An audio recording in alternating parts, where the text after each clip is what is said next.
Hello friends, welcome back to the channel. और जैसा कि हमारी कंपनी अकाउंट की जो सीरीज़ चल रही है उसमें नेक्स्ट क्वेश्चन पर हम आते हैं। और नेक्स्ट टाइप का क्वेश्चन है, और क्वेश्चन क्या है कि जब अंशों को इशू किया जाता है तो उसमें कुछ व्यय भी हो जाते हैं, तो जो खर्च होता है उसको किस तरह से एडजस्ट करेंगे, इस पर आधारित क्वेश्चन है। और इस क्वेश्चन को बड़े ध्यान से देखिए।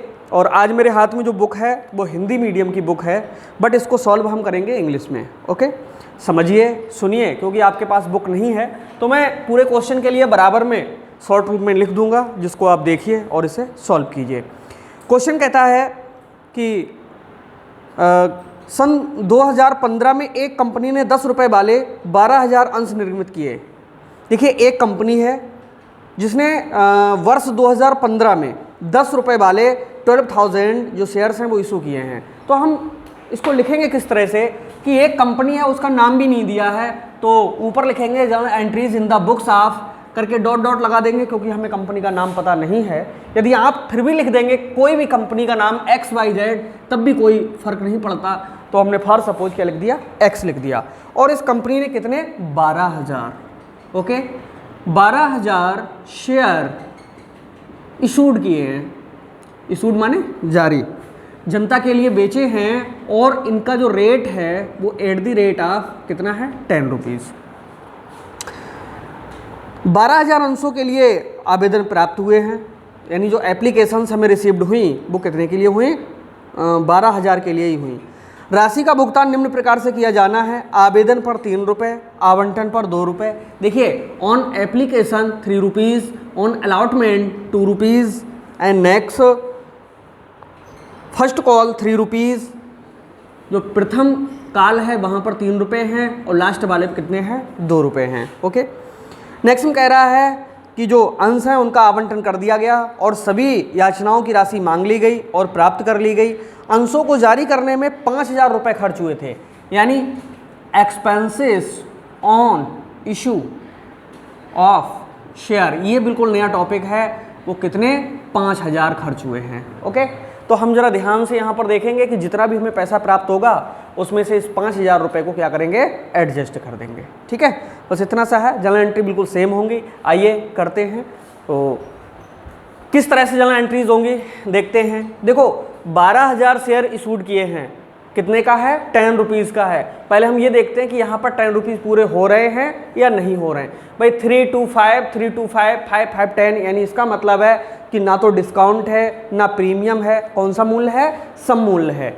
और सम मूल्य पर जो हमारे अंश इशू किए जाते हैं तो उसमें जो अमाउंट यहाँ पर पड़ती है तो वो पूरा जितना वहाँ से मल्टीप्लाई करते हैं उसकी डबल अमाउंट आती है, क्योंकि प्रत्येक एंट्री को हमें 2 बार करना होता है, डुअल एंट्री पर आधारित होती हैं। तो देखेंगे जर्नल एंट्री पहली क्या होगी, डेट है नहीं इसलिए डेट को छोड़ देंगे। स्टार्टिंग करेंगे सीधे कहाँ से, बैंक अकाउंट डेबिट। सबसे पहले एप्लीकेशन का जो पैसा मिलता है वो किसके थ्रू मिलता है, हमें बैंक के थ्रू मिलता है, क्योंकि कंपनी जितना भी ट्रांजैक्शंस करती है वो सीधे बैंक के थ्रू ही करती है। कस्टमर से सीधा का सीधा पैसा कैश में नहीं लेती है। ओके, तो एंट्री होगी बैंक अकाउंट डेबिट टू, ये किसकी अमाउंट है, शेयर एप्लीकेशन की। तो इस तरह से एंट्री बनेगी bank account debit to share application account being application money receive. Narration की कोई टेंशन ना लें, इसको बड़ा छोटा किया जा सकता है। आपकी मार्किंग ऊपर जो मेन एंट्रीज है इसी की होगी। 12,000 की 3 से मल्टीप्लाई करेंगे, इट विल बी 36,000, 36,000 रुपये होंगे।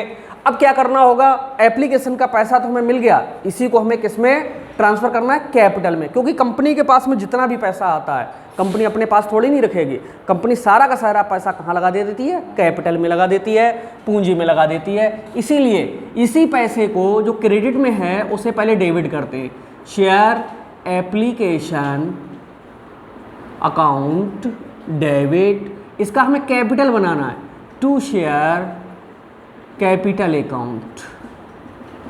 नरेशन में करेंगे being application money transferred to capital account. Okay, यहाँ पर लाइन खींच दी जाती है और 36,000 रुपये कंपनी को प्राप्त हुए थे और 36,000 रुपये को ही कंपनी ने कैपिटल बना दिया।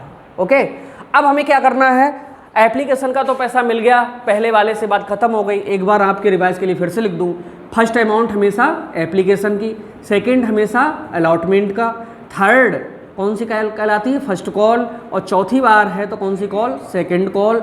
इसका मतलब है कि अब हमें एप्लीकेशन के तुरंत बाद किसका पैसा लेना है, अलॉटमेंट का। ये सब पहले हमें ड्यू करना होगा। ड्यू का मतलब क्या होता है, देय यानी मांगना। ठीक है, बताना होगा जनता के लिए कि आप अलॉटमेंट का पैसा जमा करिए, फर्स्ट कॉल का करिए, सेकंड कॉल का करिए। एप्लीकेशन का पैसा बिना मांगे हुए मिलता है, एडवांस में ही हमें एप्लीकेशन के साथ मिलता है, इसलिए बैंक वाली एंट्री पहले हो जाती है। बाद में क्या होता है, बैंक वाली पलट जाती है एंट्री, यानी पहले ड्यू रिसीव होते चली जाएगी। अलॉटमेंट को किस तरह से हम ड्यू करेंगे, देखिए किस चीज़ को ड्यू कर रहे हैं, अलॉटमेंट को। एंट्री होगी share allotment account debit to share. देखो कोई भी कॉल अगर हम ड्यू करेंगे तो ड्यू करते समय हमेशा किसका प्रयोग करेंगे, कैपिटल का प्रयोग करेंगे। Okay, to share capital account. Narration करेंगे being allotment money due. Okay, यहाँ पर जो अलॉटमेंट है वो हमने क्या कर दिया, ड्यू कर दिया। अमाउंट किस तरह से डालेंगे, 12,000 की मल्टीप्लाई अब किससे होगी, 2 से होगी। अब 2 से करेंगे तो 12 दूना कितना होता है, 24,000, 24,000।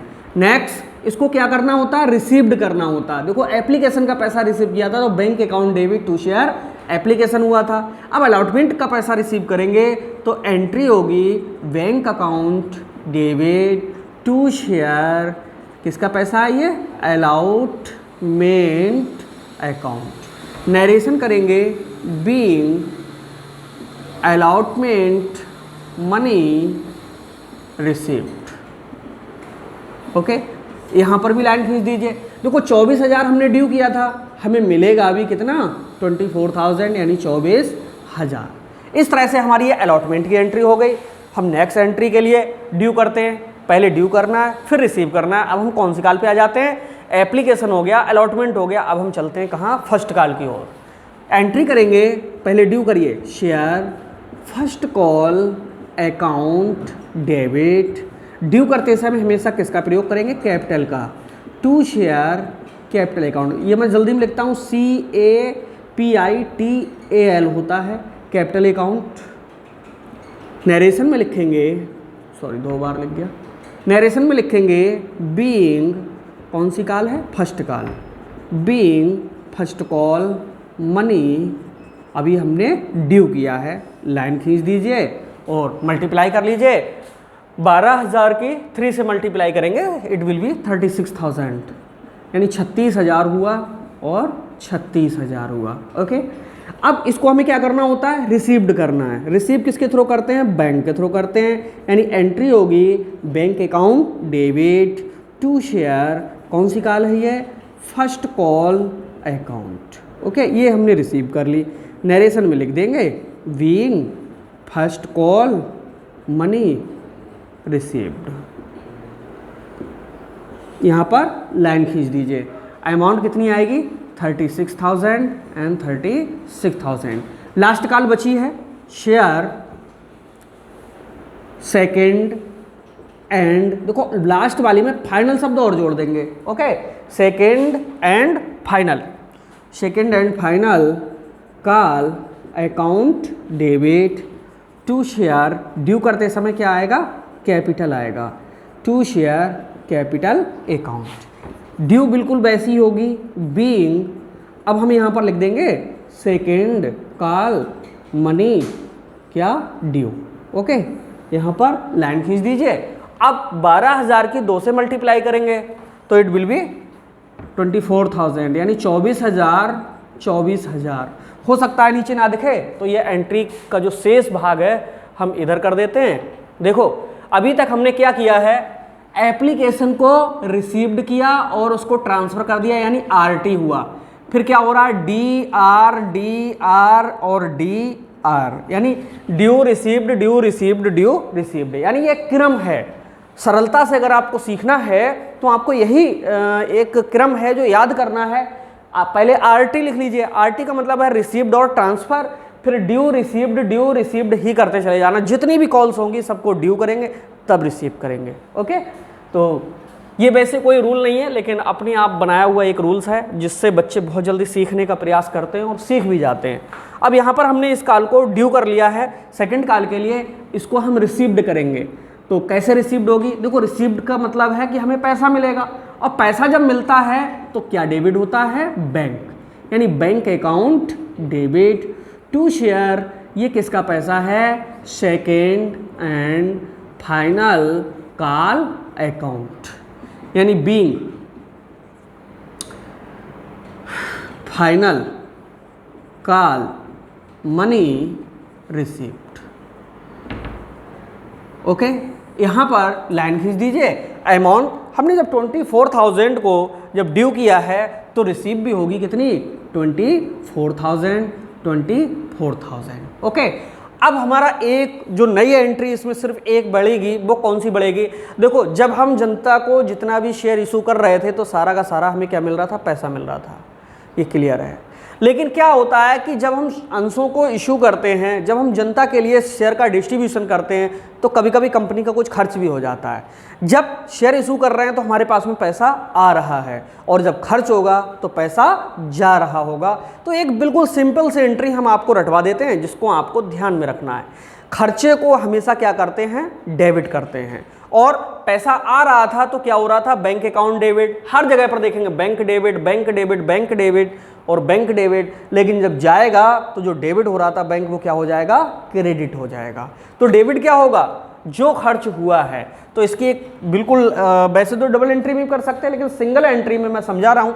इसको करेंगे तो ये बहुत सरल लगेगा। सीधे लिखिए, क्या हुआ है? Expenses on issue of share हुआ है। आप ऐसा ही लिख दीजिए, expenses on issue of share. और कई शेयर होते हैं इसलिए शेयर्स लिखिए। Expenses on issue of shares account debit, और सीधे लिखिए टू बैंक अकाउंट, क्योंकि इनका पेमेंट किसके थ्रू होगा? बैंक के थ्रू होगा। ओके, नरेशन में लिखेंगे being expenses on issue of shares paid माने चुका दिए, यानी हमने जितना भी खर्च हुआ वो सारा का सारा पे कर दिया। इस बार बैंक डेबिट में तो 5,000 रहेंगे एक्सपेंसेस के नाम से, और क्रेडिट में चले जाएगी कितने हज़ार से? 5,000 से। बस आपको थोड़ा सा काम और ये करना होता है, बाद में टोटल लगाना होता है। ओके, इस तरह से ये सारी की सारी जर्नल एंट्रीज हैं। इनका लास्ट में क्या लगा देंगे? टोटल लगा देंगे।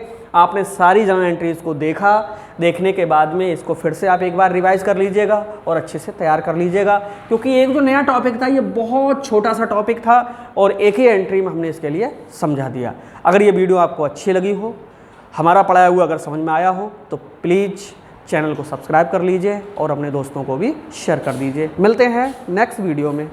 Thank you.